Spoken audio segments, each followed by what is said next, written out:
ቂርቆስ ማለት የስሙ ትርጓሜ ምን ማለት ነው? ዘፍካሬሁ ተብህለ ጽጌ ምውዝ እፍራን ጣፋጭ ሽቱ ማለት ነው። ቂርቆስ ማለት ጥዑም መዓዛ፣ ያማረ ሽቱ፣ የሚጣፍጥ ሽቱ መዓዛ ማለት ነው። ለምን?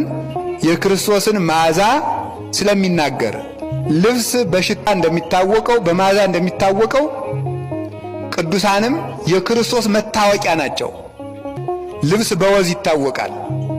ቅዱሳንም ንሕነሰ መዓዛሁ ለክርስቶስ ንሕነ እኛ የክርስቶስ መዓዛ ነን ይላል ቅዱስ ጳውሎስ። ልብስ በመዓዛ እንዲታወቅ እኛ የክርስቶስ መታወቂያ ነን ማለቱ ነው። ሰዎች እኛን አይተው እሊስ የክርስቶስ ደቀ መዛሙርት ናቸው ይሉናል ማለቱ ነው። በንግግራችን መዓዛ፣ በጸሎታችን መዓዛ፣ በተጋድሏችን መዓዛ፣ በአነዋወራችን መዓዛ፣ በዚህ ሁሉ በፍቅራችን መዓዛ እኒስ የክርስቶስ ደቀ መዛሙርት ናቸው ይላሉ። እያዩ ስራችን እያዩ እኒህ የክርስቶስ ናቸው። በእኛ ክርስቶስ ይታወቃል፣ እኛ በክርስቶስ እንታወቃለን።